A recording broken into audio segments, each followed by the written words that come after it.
Pai do Senhor, meus queridos e amados irmãos e professores da Escola Bíblica do nosso Ministério Brasil para Cristo, mais uma vez com você, pastor Arnaud Barbosa, da congregação de Formosa, e nós iremos comentar mais uma vez essa maravilhosa revista, não é, meus amados? Que é Israel, a Igreja e as Festas. Bem, hoje nós iremos trabalhar exatamente na página 54, né? Iremos falar sobre a festa dos tabernáculos, ok? E só fazendo ali uma recapitulação de tudo aquilo que nós estudamos, no meio da sua revista, exatamente aqui na página 40, né? Nós estamos falando sobre as 7 festas do Senhor. Então, o primeiro período de festa, já falamos, né? Páscoa, Pães Asmos e a festa das primícias, que representam ali a primeira manifestação do Messias encarnado aqui na terra, exatamente na sua morte, sepultamento e ressurreição. Depois, nós vimos se cumprir, então, o ensaio profético da festa dos Pentecostes, que é essa daqui, que simboliza exatamente a era da igreja após a inauguração ali, né, do batismo do Espírito Santo, sobre os primeiros 120 discípulos. Depois, então, nós aguardamos que se cumpram o último período de festas, que são as festas de outono, exatamente aqui, né? A festa das trombetas, da expiação e, por fim, a festa dos tabernáculos.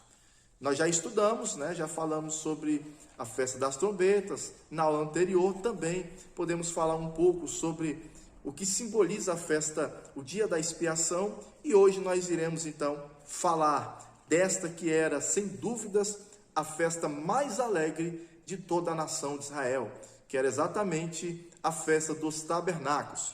Ora, do dia 1º, né, do 7º mês, até o dia 10, né, onde seria feito o Yom Kippur, o povo se afligia, lamentava, o povo ficava numa situação realmente de demonstrar arrependimento para que Deus pudesse renovar a aliança e purificar o seu pecado, conforme estudamos na lição anterior. Então, o que acontece? Do dia 10 ao dia 15, né? 5 dias depois, no dia 15, começava então, irmãos, a festa dos tabernáculos, que era exatamente então o momento que agora o povo comemorava mais um momento em que Deus havia renovado a sua aliança com eles. Então, era um momento de alegria, de festejar, né, de glorificar a Deus, e tudo isso nós iremos aprender aqui na lição de hoje. Bem, aqui no estudo 9, na página 54, nós trouxemos aqui 3 objetivos da lição, para você entender, meu amado professor, como nós iremos trabalhar esse tema, que é muito importante, né? E eu destaco, né, a festa dos tabernáculos, porque é a festa que vai mostrar o que há de mais glorioso e mais precioso para revelações futuras, para tempos futuros, né? Então, o objetivo dessa lição é primeiramente mostrar a importância da festa dos tabernáculos para os hebreus. O que era a festa dos tabernáculos, como eles comemoravam e o que eles aprendiam no momento em que eles estavam realmente comemorando esta solenidade. É a primeira linha de interpretação que nós iremos estudar, né? É o que representava para a nação de Israel. Agora, para nós, igreja, os 2 outros objetivos começam então a atingir a nós nos dias de hoje. Segundo objetivo da lição é explicar como a festa se cumpriu na primeira vinda de Cristo. Como Cristo cumpre a festa dos tabernáculos na sua primeira vinda, não é verdade? E é importante a gente pensar nisso, porque foi exatamente na festa dos tabernáculos onde Jesus mais se identifica como Messias enviado por Deus, anunciado ali na lei e nos profetas. Então ele vai pegar ali algumas simbologias, algumas tradições da cultura judaica, né, ao longo dos anos, e ele vai se utilizar ali daquelas figuras para se apresentar como o rei de Israel, o Messias prometido por Deus. E por fim, nós iremos, como o último objetivo dessa lição, esclarecer que essa festa, ela representa o reino do Messias. Então, o período em que o Messias vai reinar no milênio e depois, ali daquela última batalha final, aquela batalha que se encerra, vamos dizer assim, a vitória de Cristo juntamente com a sua igreja, onde Satanás será julgado, onde vai haver o juízo final. Então, essa terra que já estava boa, maravilhosa e perfeita no milênio, será ainda melhor, mais gloriosa, quando Deus, então, nos trazer o novo céu e a nova terra. Então, primeiro nós iremos aqui, você vai ler a sua leitura bíblica diária aqui no livro de Levítico, capítulo 23, do versículo 39 ao 43, e a verdade aplicada, nós iremos trazer a seguinte ideia central para o nosso aluno. A festa dos tabernáculos, ela foi instituída por Deus para que os israelitas se lembrassem do período em que eram peregrinos no deserto, habitando em tendas. Ponto.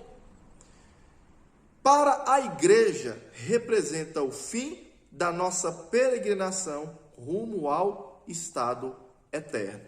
Então vamos lá.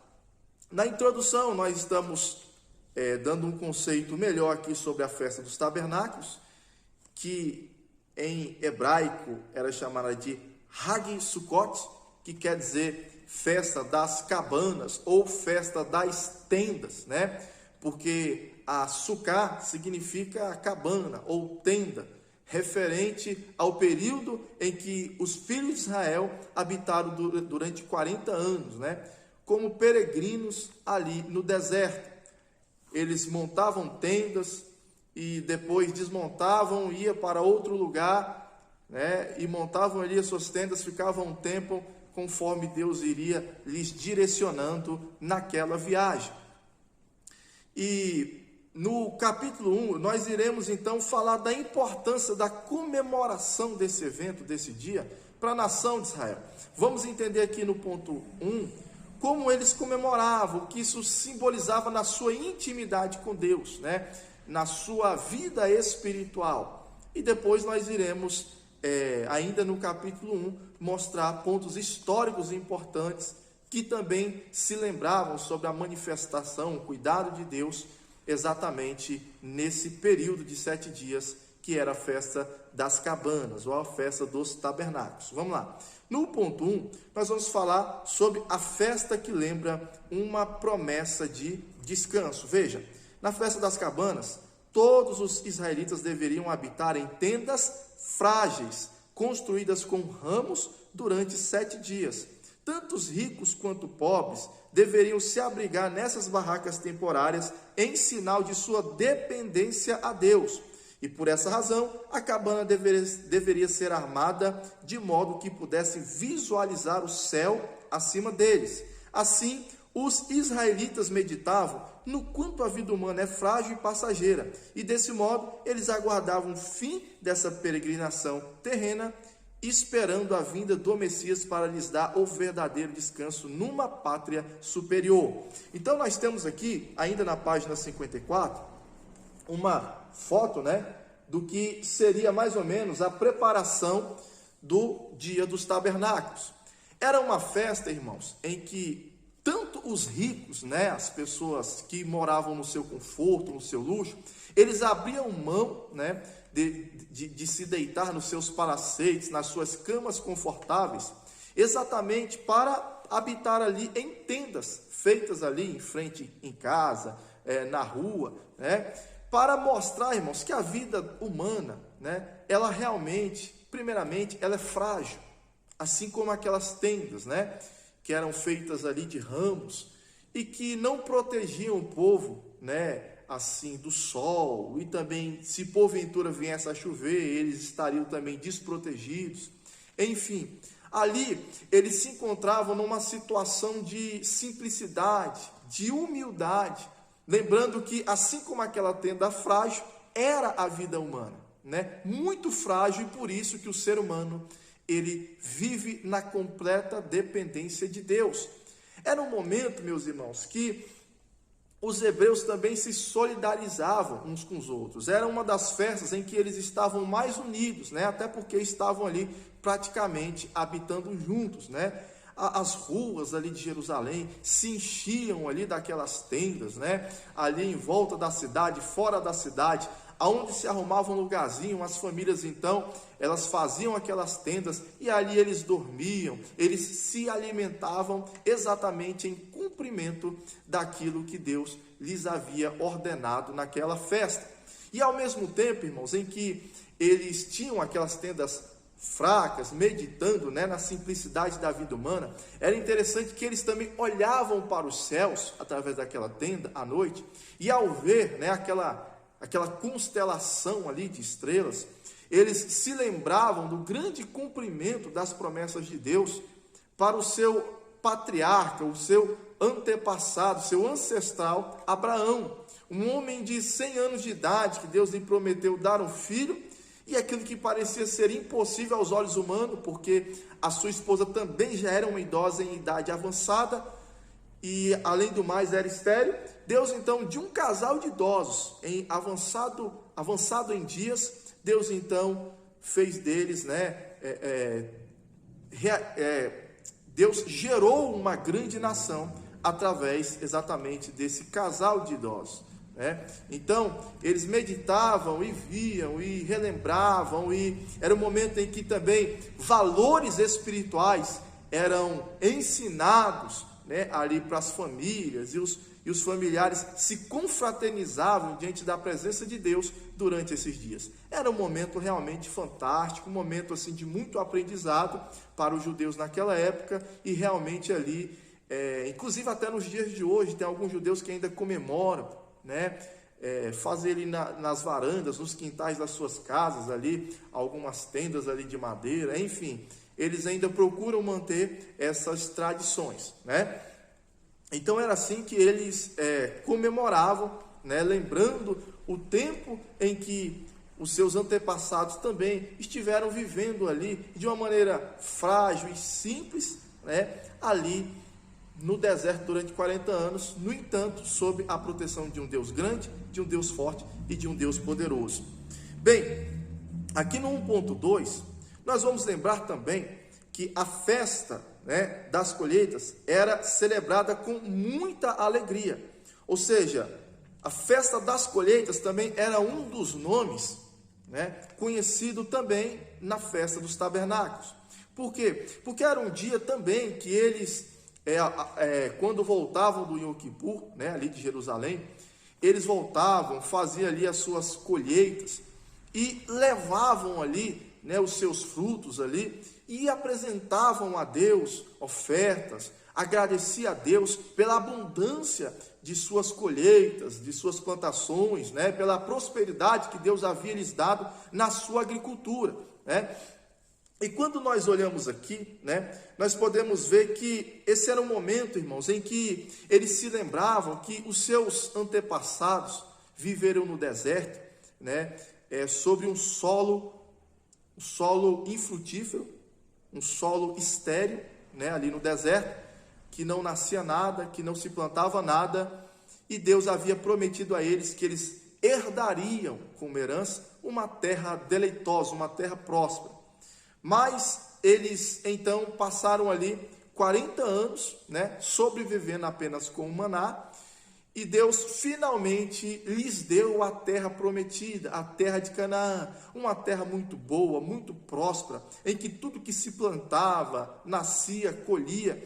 E quando eles voltavam, irmãos, a cada ano nessa festa, né, trazendo ali também parte das suas colheitas ali, eles agradeciam a Deus, louvavam a Deus, porque Deus de fato tirou eles de uma situação de esterilidade para uma situação de prosperidade.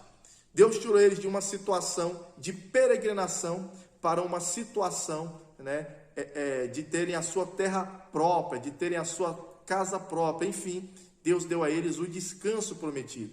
Porque no deserto eles sofreram bastante. No deserto eles era mudando de canto para canto, né? Quem muda muito hoje em dia, quem vive de aluguel, sabe a dificuldade que é você hoje morar num lugar, amanhã você ter que se desfazer desse lugar e morar para outro lugar. Era mais ou menos assim que o povo viveu durante os 40 anos no deserto. É óbvio, meus amados, que o tempo era para ser muito menor, né? Por conta da desobediência, da rebeldia, da murmuração do povo, eles tiveram que ficar 40 anos até que aquela geração viesse a morrer no deserto e uma nova geração de 20 anos para baixo, né, eles pudessem então tomar posse da promessa de Deus, por reconhecer que Deus de fato era um Deus bom, era um Deus maravilhoso e um Deus que merecia ser glorificado e exaltado por haverem tirado eles ali da escravidão que era exatamente a terra do Egito. Então, a festa das colheitas simboliza isso, né? Um Deus que prometeu, um Deus que cumpriu, um Deus que tirou eles daquela suas peregrinação, deu uma terra fixa, uma terra produtiva e deu a eles uma vida de paz e de descanso, né? Enfim, nós temos então no 1.3 também, nós temos aqui o tema que diz, a festa que lembra o Senhor habitando com Israel no deserto. Então, meus amados, aqui nós vamos mostrar para os nossos alunos que durante aqueles 40 anos em que o povo teve habitando naquelas tendas frágeis, né, vivendo ali no deserto, e olha, irmãos, sobreviver no deserto não é para qualquer um. Imagine uma multidão gigantesca de pessoas que não tinham o que plantar, que não tinham o que colher, que não tinha água disponível ali para eles, né? Com filhos, com crianças, com pessoas ali idosas, né? Com todas essas dificuldades humanas. Imagine o povo tendo que sobreviver. Mas aí, nesse momento, nós observamos que Deus não deixou o povo sozinho. Deus manda Moisés construir um tabernáculo exatamente para que no centro da congregação ficasse o tabernáculo, e ali o próprio Deus viesse habitar com o povo. Foi um momento, irmãos, que Deus habitou com a nação de Israel, Deus habitou com o seu povo durante aqueles dias, né? E supriu todas as suas necessidades, não é verdade? Nós vimos que eles passaram pelas águas de Mara, águas impróprias para beber, águas amargas, não é verdade? O que Deus fez? O Senhor Deus então purificou aquelas águas, fez água sair da rocha, Deus trazia diariamente o maná, Deus fez codornas virem como enxames, né, de abelhas ali no meio do povo, e eles comeram até que alguns até vomitaram pelo nariz, foi uma coisa terrível, né? Mas de fato Deus cuidou do povo, suas vestes não se desgastaram, né? Assim como no primeiro ano, né, anos depois, os calçados e as vestes continuavam novas no mesmo estado com o qual eles chegaram ali no deserto. Enfim, nós vemos que Deus cuidou do povo. Deus trazia, né, aquela coluna de nuvem ali, né, aquela coluna de nuvem ali para proteger o povo daquele forte calor do deserto, que é um calor insuportável, para exatamente dar uma espécie de sombra, uma brisa, né? Uma temperatura agradável para o povo. E durante a noite, aquela coluna de nuvem, ela se transformava então numa coluna de fogo. E essa coluna de fogo protegia o povo do grande frio que ocorria na madrugada no deserto e também de toda aquela escuridão que havia ali naquele lugar. Veja, irmãos, que Deus de fato, na festa dos tabernáculos, é lembrado como um Deus que habitou com o povo, um Deus que cuidou do seu povo e um Deus que amou o seu povo de uma forma especial. E o que era que o povo tinha para oferecer esse Deus?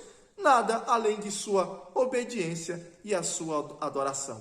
Porque o ser humano, além disso, não tem absolutamente mais nada a oferecer a Deus, porque tudo é dele, tudo pertence a ele, não é verdade? Então, nessa festa dos tabernáculos, era o momento de se relembrar a bondade de Deus, a misericórdia de Deus, o cuidado de Deus, um Deus que fez promessas e cumpriu, um Deus que deu uma terra fixa, um Deus que operou milagres, um Deus que estava dando um recado: eu continuarei sendo Deus de vocês e continuarei habitando no meio de vocês, mesmo quando vocês estiverem na terra de Canaã. E nessa festa, né, dos tabernáculos, era esse o recado que era dado para a nação. Um Deus que continuava habitando com eles, e ele era assim lembrado por todos esses benefícios, por todas essas maravilhas que ele fez no passado, né? Ele é lembrado exatamente no cumprimento, né, desses 7 dias em que o povo, eles habitavam naquelas tendas frágeis. Bem, trazendo essa parte então histórica, aí você vai ler direitinho uma revista aqui, vai se aprofundar melhor nos assuntos, eu estou apenas pincelando, né, aqui as partes mais importantes. Nós vamos entrar então no capítulo 2 aqui da página 57, que fala exatamente a festa dos tabernáculos no Novo Testamento. Então vamos lá, nós vamos primeiramente mostrar, meus irmãos, como a festa dos tabernáculos, ela se cumpre tipologicamente na figura de Jesus Cristo. Como Jesus, ele cumpriu a festa dos tabernáculos, né? Bom, primeiro, ele veio e habitou entre nós. Lembra do Emanuel prometido para os judeus, o Deus conosco, Deus habitando no meio deles, né? Pois é, essa promessa do Emanuel, ela se cumpre exatamente quando Cristo, ele nasce no ventre de uma virgem chamada Maria. Lembra ali da saudação do anjo, o anjo conversando com Maria e dizendo que dentro dela nasceria, né, aquele que herdaria o trono de Davi e seria o Emanuel, o Deus conosco. Pois é, quando Cristo, ele nasce, ele abre mão da sua glória, ele sendo o verbo, abre mão da sua glória nos céus. E ele resolve nascer como um homem, para viver como um homem, para se alimentar como um homem, para estar recebendo as mesmas dificuldades que um homem comum, e habitando no meio do povo, para trazer as profundas revelações de Deus, para realizar as obras de Deus no meio da nação. Nós vemos aqui o cumprimento da festa dos tabernáculos. Assim como Deus, nos dias de Moisés, habitou com a nação ali, né, de uma maneira visível, com a nuvem de glória, com a nuvem, né, ali de fogo à noite, e aquela nuvem que protegia do calor de dia, e trazendo provisões visíveis para a nação, e falando com o povo através de Moisés. Nós vemos tudo isso acontecer com Cristo, um Cristo que curava os cegos, os paralíticos, né? Os enfermos do corpo físico, e principalmente os enfermos de alma, os amargurados de espírito. Ele veio então trazer o quê? Vida, saúde e paz para essas pessoas, e veio habitar com essas pessoas. Então, o nascimento de Cristo, irmãos, é exatamente, né, o cumprimento apontado pela sombra que estava sendo simbolizado na festa dos tabernáculos, especialmente aquele momento ali em que Israel estava ali no deserto, habitando com o Senhor pela figura daquele tabernáculo. O verdadeiro tabernáculo de Deus veio e tabernaculou conosco, não é verdade?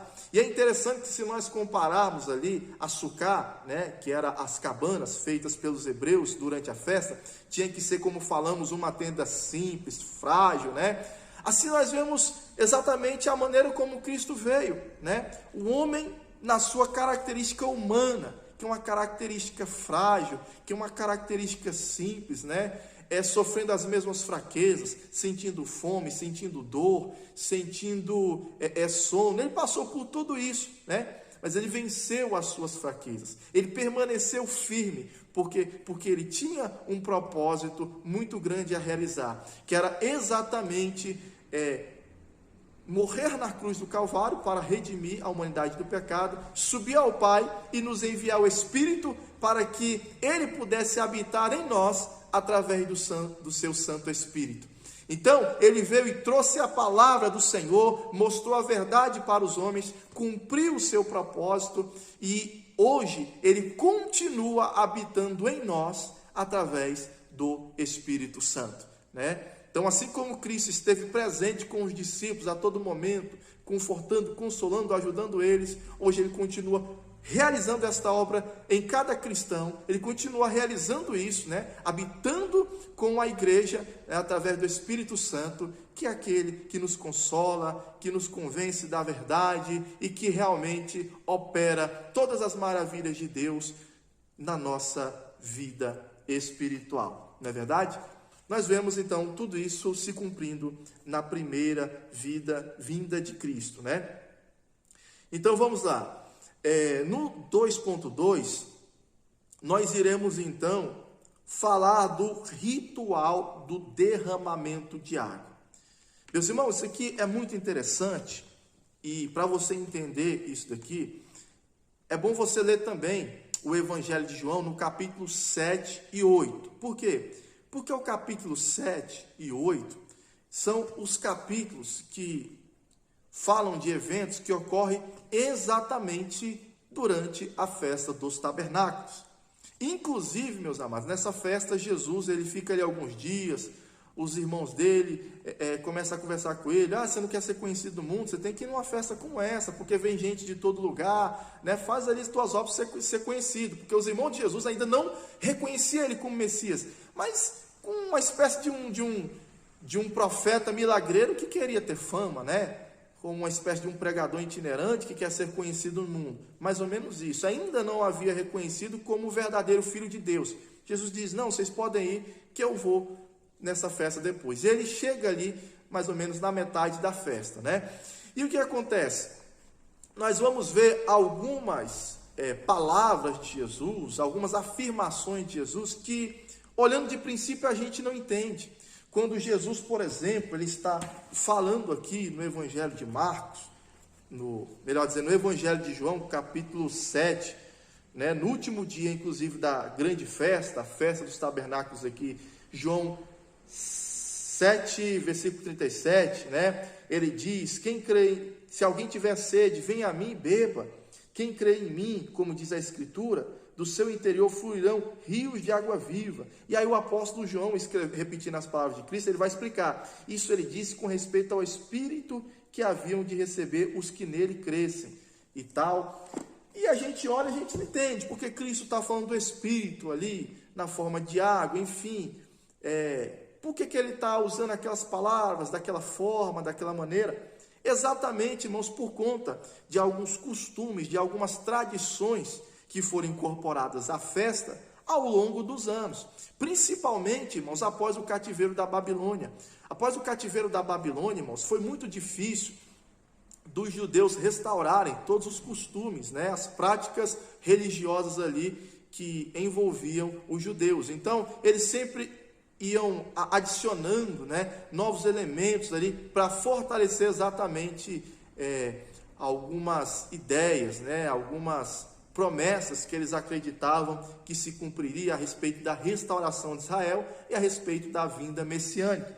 Entre elas, irmãos, no dia da festa dos tabernáculos, né, ocorria ali, praticamente ali no último dia, no 7º dia da festa, lembrando que a festa dos tabernáculos, ela começava no primeiro dia, dia 15, né, era um sábado, uma convocação solene, e ali durante 7 dias o povo ali habitava em tendas. No 8º dia, então, né, depois daquele período, o povo então encerrava aquele período de festa, exatamente ali em mais um sábado, né, com muita alegria, muita glorificação a Deus. Mas vamos lá. Tem ali uma tradição, né, ali desde após o período babilônico e que perdurou até os dias de Cristo ali, melhor dizendo, depois dos dias de Cristo, enquanto havia o templo, aqui no 2.2, o ritual do derramamento de água, chamado de Hoshana Rabbah, né? Hoshana Rabbah.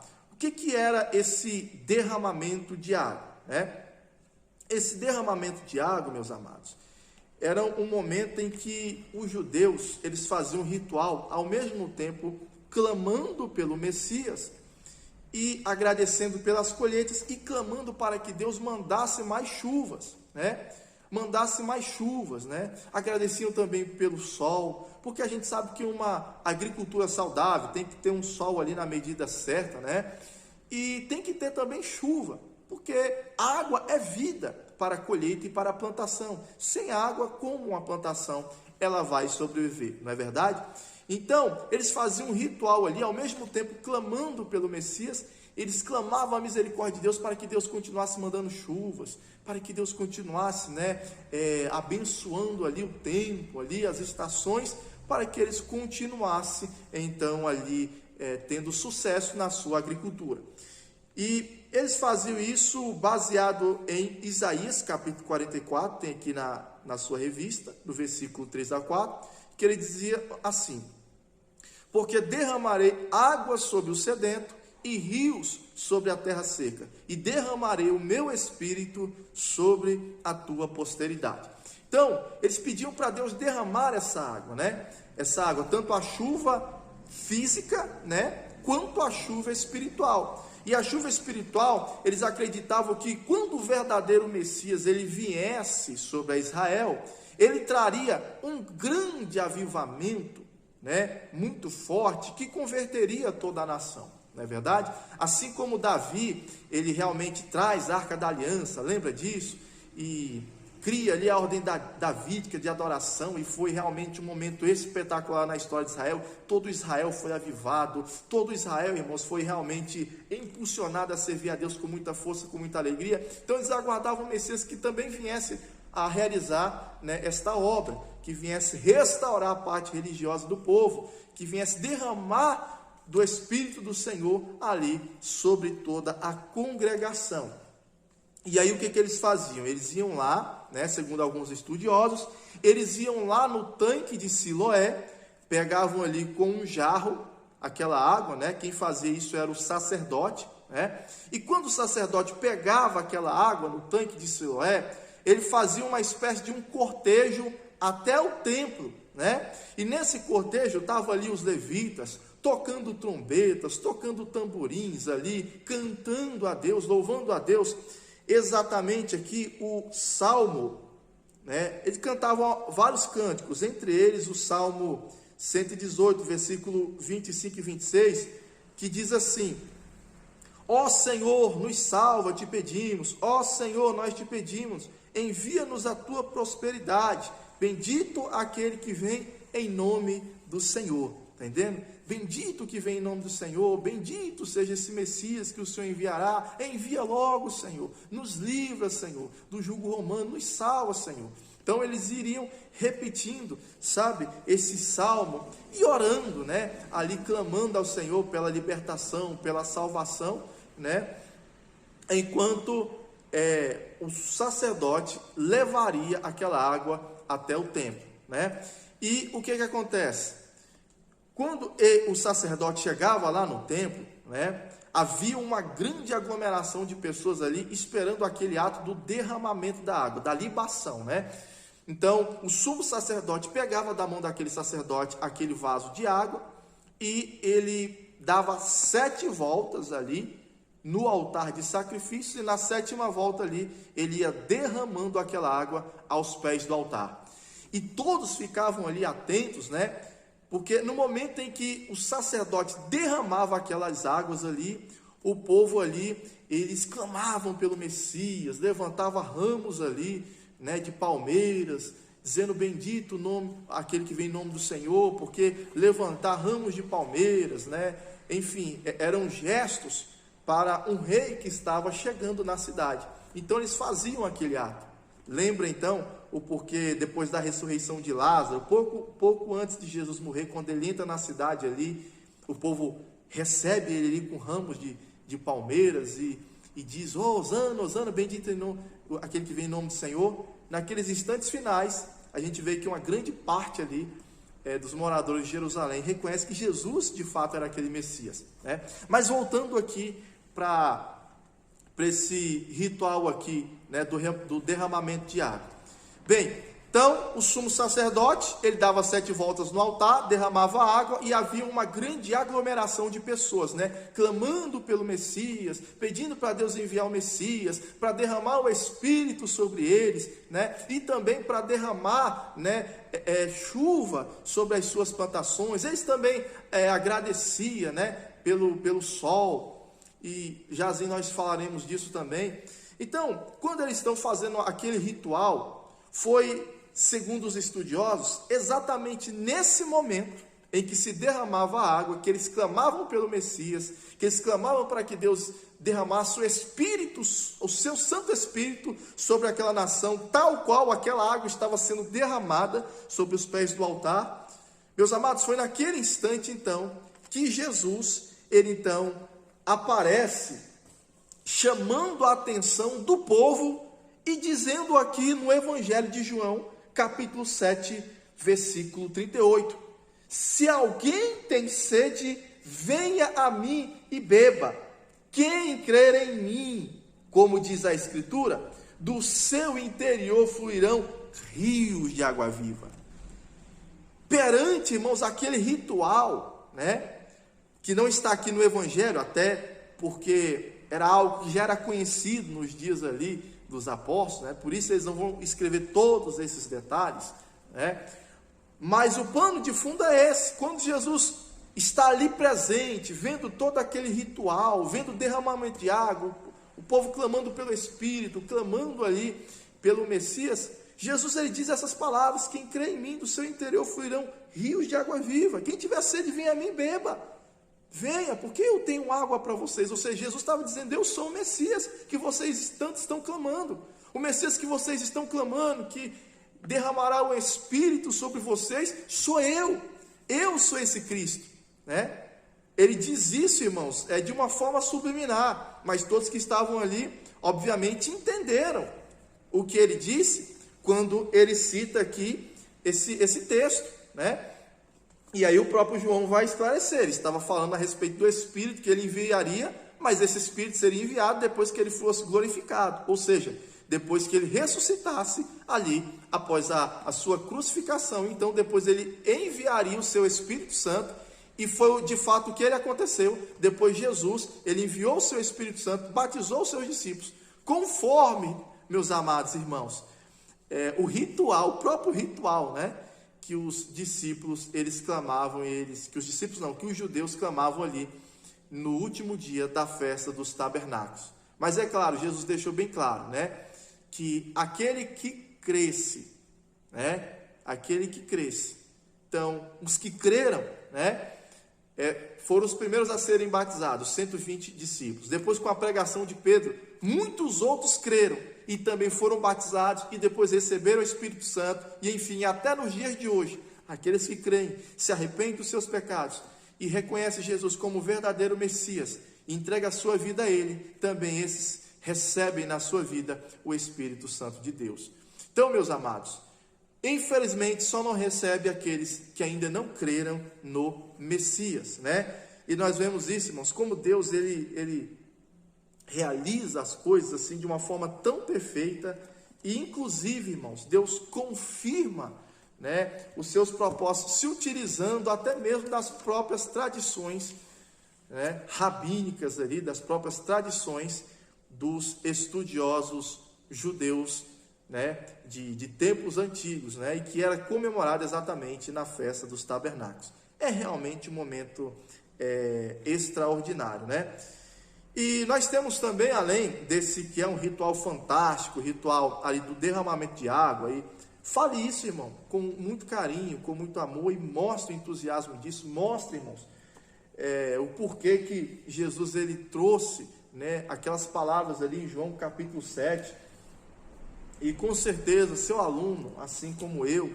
ao estudar e fiquei maravilhado, com certeza ele também vai ficar maravilhado, Aí nós temos também o ritual da iluminação, onde ali, em determinado momento da festa, provavelmente ali no 8º dia, que era também um dia de festa, de muita alegria, o 8º dia, havia ali um dia específico em que os judeus vinham de todos os lugares, com tochas, acesas ali, à noite, a cidade chega a ficar iluminada, com tanta gente ali com tochas de fogo acesa, E eles iam em direção ao templo. E ali tinha uma parte ali exterior do templo que ficavam, segundo alguns estudiosos, inclusive na minha Bíblia Almeida também fala, a minha Bíblia de Estudo Almeida fala também sobre esse evento, que havia 4 grandes candelabros ali, durante a festa dos tabernáculos. E ali eles se encontravam ali, não é verdade? Para quê? Para agradecer a Deus pelo sol, porque não só a chuva era importante para a agricultura, mas o sol também era importante, E eles agradeciam pelo sol, pediam para Deus continuar abençoando aquele sol, que não fosse tão agressivo a sua agricultura. e ao mesmo tempo eles clamavam a Deus para que Deus pudesse lhes enviar, né, o sol da justiça, né, a luz do mundo, né, a luz de Israel, melhor dizendo, né? Eles clamavam para Deus enviar o Messias, que seria a verdadeira luz de Israel. E eles clamavam isso, irmãos, durante aquele evento ali, naquela reunião, naquela grande aglomeração de pessoas ali, também na festa dos tabernáculos. E nesse momento, Jesus ali diz em João capítulo 8, versículo 12: eu sou a luz do mundo, e quem me segue não andará em trevas, mas terá a luz da vida. Enquanto os homens estavam com tochas acesas ali na escuridão, clamando pela luz de Israel, Jesus estava dizendo: eu sou a luz do mundo. Se vocês me seguirem, não andarão mais em trevas, né? Ou seja, com essa declaração, os judeus entenderam que de fato Cristo estava se declarando publicamente que ele era o Messias, né? Ele era realmente aquele a quem os discípulos haviam clamado tanto, né? E como diz o evangelista João ali, no capítulo 1, né, que Jesus é de fato a luz dos homens, né? Só que muitos homens, mesmo reconhecendo a luz, eles continuaram nas trevas, porque infelizmente amaram mais as trevas do que a luz, ou seja, eles amaram as suas más obras, eles não quiseram abrir mão dos seus pecados, abrir mão de suas corrupções, abrir mão das suas vidas imorais, enfim, eles não quiseram abrir mão de um certo conforto que o pecado trazia a muitos deles, e por isso eles resolveram não seguir a verdadeira luz do mundo, preferindo viver nas trevas espirituais. Não é? Então, tendo então, irmãos, esclarecido essa segunda parte, como Cristo anunciou, né, aos hebreus na festa dos tabernáculos, que ele de fato era o Messias prometido, na figura dessas duas simbologias aqui, do ritual da iluminação e também do derramamento da água, no capítulo 3 nós vamos falar da festa dos tabernáculos, né, falando a respeito do evento que nós aguardamos, que é a segunda vinda de Cristo, que é realmente o milênio, né? O início do milênio e o estado eterno a quem nós tanto aguardamos. Então, vamos lá, no 3.1, nós vamos falar que a festa dos tabernáculos, né, ela fala também do milênio. Então, vamos lá, a festa dos tabernáculos era feita a leitura pública do Torá no ano da remissão, ou seja, a cada 7 anos, né, o 7º ano sempre seria o ano da remissão. E nesse 7º ano, dentro da festa dos tabernáculos, nós observamos que os judeus, eles fazem, né, faziam e ainda fazem, né, antes era feito pelo sacerdote, né, enfim, pelo líder principal, e hoje é feito pelo primeiro-ministro de Israel, eles fazem uma leitura completa do Torá. Por que eles fazem isso? Porque eles acreditam, né, e que de fato realmente vai acontecer, que no milênio se cumprirá a profecia de Isaías capítulo 2, versículo 3 e Malaquias capítulo 4, versículo 2, que é praticamente o mesmo texto, que diz assim: irão muitas nações e dirão: vinde e subamos ao monte do Senhor e à casa do Deus de Jacó, e andemos pelas suas veredas, porque de Sião sairá a lei e a palavra do Senhor de Jerusalém. Ou seja, quando Cristo começar o seu milênio, né, quando começar finalmente o reino milenar, né, que os exércitos do anticristo serão destruídos, o próprio anticristo será então lançado vivo no lago de fogo e enxofre,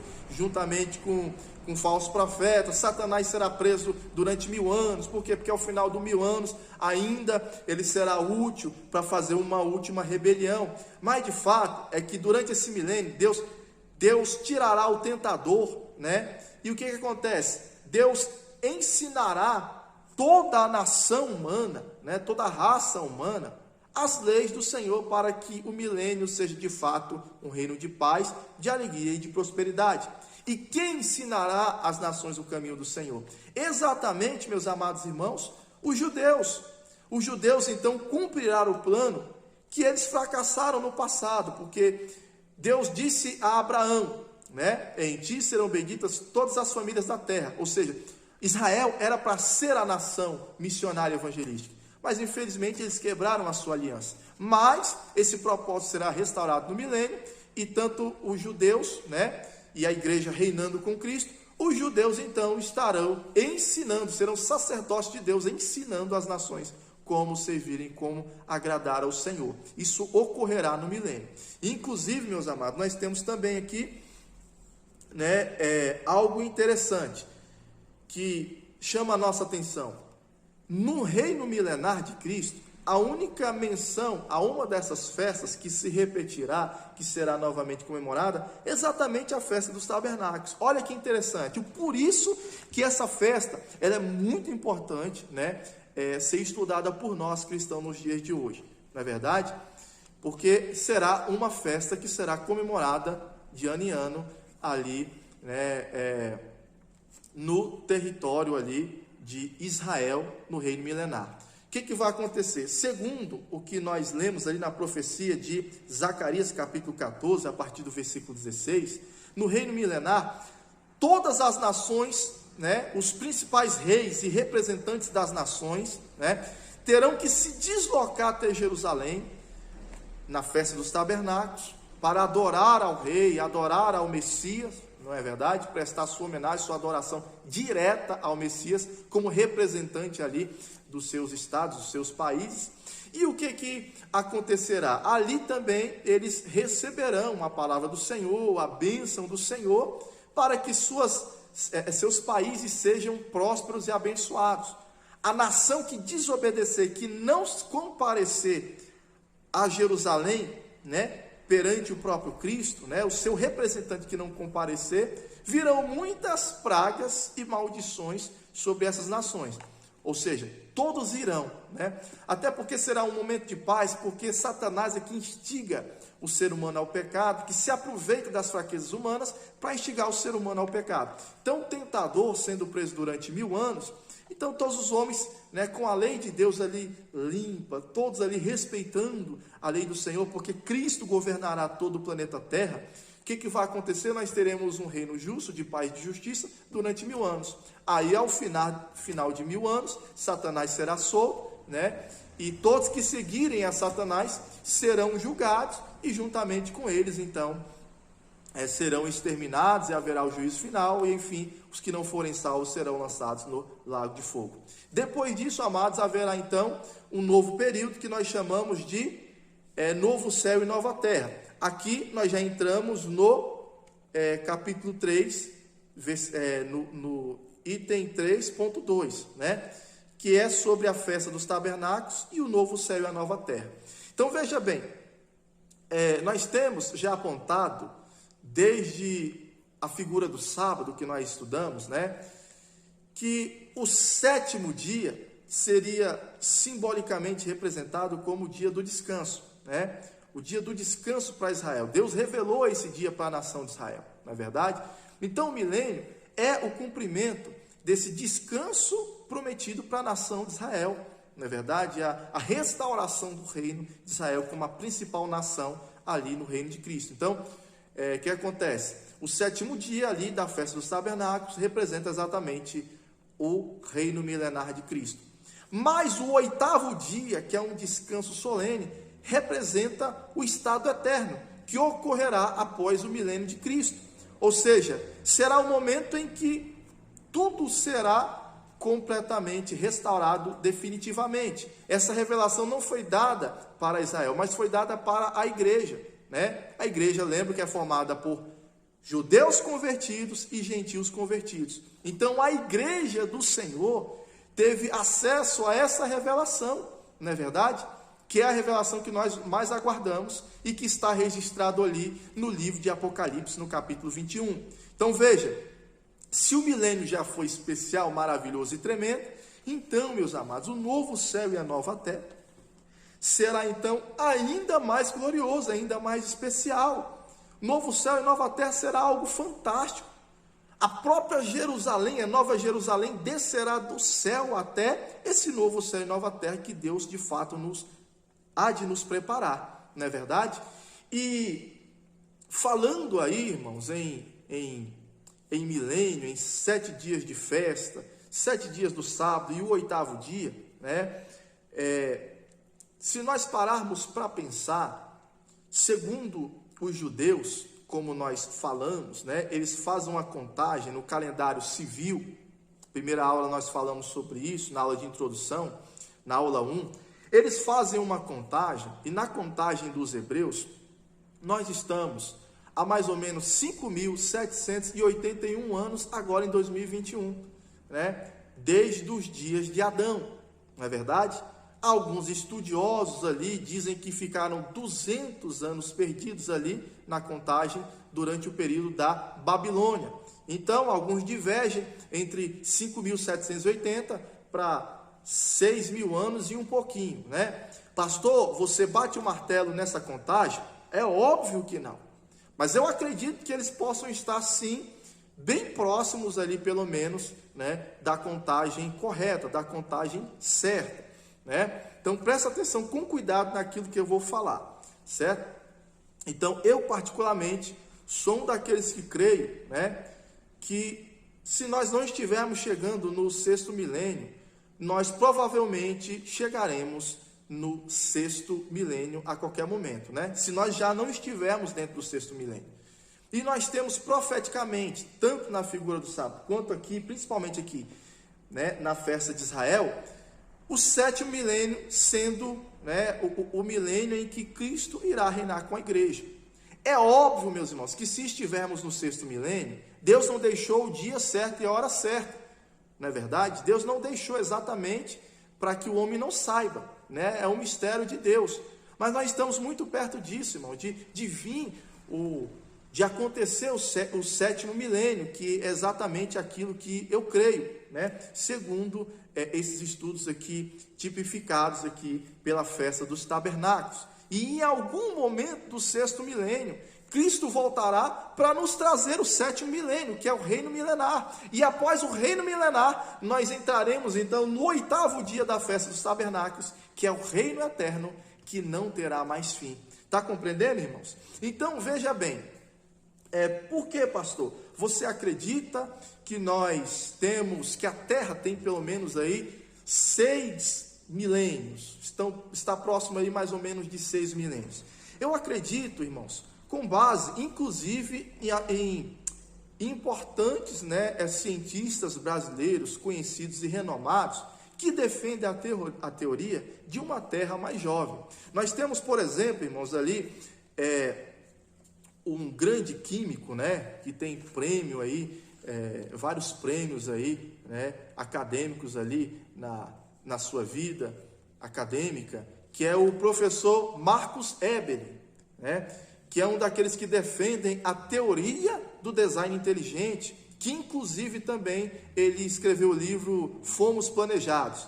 Ele, aquele que escreveu ali o livro A Caixa Preta de Darwin, me fugiu agora o nome desse cientista, né? Que inclusive eu tenho um livro dele, é um livro muito bom, apesar de ser muito complexo de entender, mas eles defendem sim, irmãos, com argumentos robustos, a teoria de que o planeta não tem esses tantos de milhões de anos que muitos aí dizem, né? Inclusive nós temos um geólogo muito conhecido aqui no Brasil, que é o geólogo Naor Neves, né? Ele explica, irmãos, algo interessante sobre novas pesquisas, né? A respeito da datação dos ossos dos dinossauros, né? Que muitos dizem que tem não sei quantos milhões de anos. Então, ele fala, por exemplo, que uma ossada de dinossauro, quando teve que se deslocar, diz que uma das pesquisadoras ali sentiu o cheiro de carne naquela ossada. E aí isso levou todos a fazerem novas pesquisas. E segundo eles, de tantos milhões de anos que dataram aquela ossada de dinossauro, eles então chegaram à conclusão que ali ele teria no máximo entre 10 a 20 anos. Olha só, de milhões já diminuiu para 2 ou 1 década, né? Então veja aí como essa teoria de que a Terra tem milhões de anos, ela não se sustenta muito. Aí nós temos também um grande físico conhecido, né? O nosso irmão Adalto Lourenço, né? Que ele fala, irmãos, ali, por exemplo, do afastamento da luz, né? Tanto do Sol quanto da Lua ali da Terra, não é verdade? Que a cada ano afasta, se não me engano, são 3 centímetros. e se o planeta realmente tivesse tantos milhões de anos quanto eles falam, a Terra praticamente estaria congelada. Enfim, nós vamos ver algumas teorias, né? Inclusive a da Alto Lourenço, ele defende que nós estamos praticamente, segundo as provas da lei da física, nós devemos estar aí em torno de mais ou menos, quer dizer, esses três, né? Tanto a da Alto Lourenço, quanto Marcos Eberle, quanto o Naor Neves, né? Eles defendem que a Terra, né? Que eles defendem a teoria do criacionismo científico. Eles defendem que a Terra, né, nós temos mais provas robustas que a Terra é uma Terra jovem, ali por meio ali de 6 milênios, do que o que os cientistas ali darwinianos eles acreditam, não é verdade? Então, vou deixar para vocês os vídeos, né, para vocês dar uma olhada, para vocês verem. Vou mostrar mais ou menos aonde esses cientistas falam disso, né?